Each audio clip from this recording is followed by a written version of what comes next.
এটা হচ্ছে আমাদের গ্রামের বাড়ি ঢোকার রাস্তা।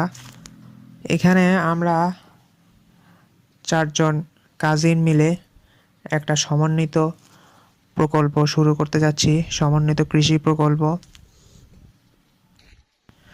শুধু কবুতর পাললেই তো আর হবে না, জীবন জীবিকা নির্বাহের জন্য কিছু তো করা প্রয়োজন।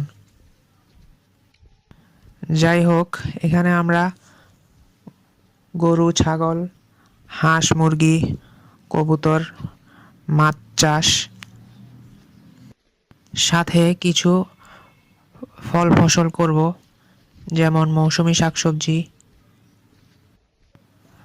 ধান চাষ, সরিষা চাষ, আখ চাষ, পাশাপাশি ঘাস চাষও করব আমরা।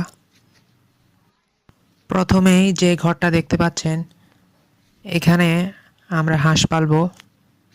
এখানে অনায়াসে 24টা ডিম পাড়া হাঁস, সাথে কিছু হাঁসাও পালা যাবে। কিভাবে আমরা হাঁস, মুরগি, গরু, ছাগল, কবুতরের ঘর বানালাম সেই সম্পর্কে আপনাদেরকে বিস্তারিত সামনের ভিডিওগুলোতে জানাবো ইনশাল্লাহ। এরপর যে ঘরটা দেখতে পাচ্ছেন, এখানে আমরা ছাগল পালবো। এখানে 4 থেকে 5টা ছাগল অনায়াসে পালা যাবে।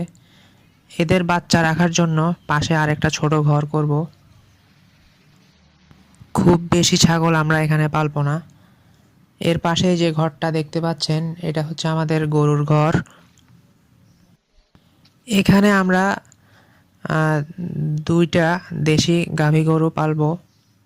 আমাদের সব কিছুই দেশি হবে, দেশি গরু, দেশি ছাগল, দেশি হাঁস, মুরগি। 2টা গাভীর বেশি আমরা এখানে পালবো না। গরুর ঘরের পিছনে যে জায়গাটা, এখানে আমরা মাছের জন্য পুকুর করব।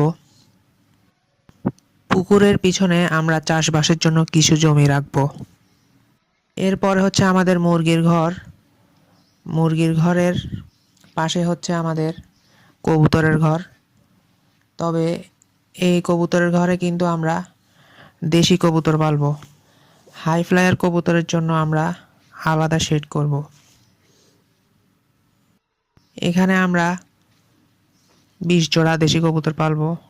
আর আমাদের মুরগির ঘরে আমরা 12 থেকে 14 পিস মুরগি পালবো। মুরগির বাচ্চা রাখার জন্য পাশে আরেকটা ছোট ঘর করব।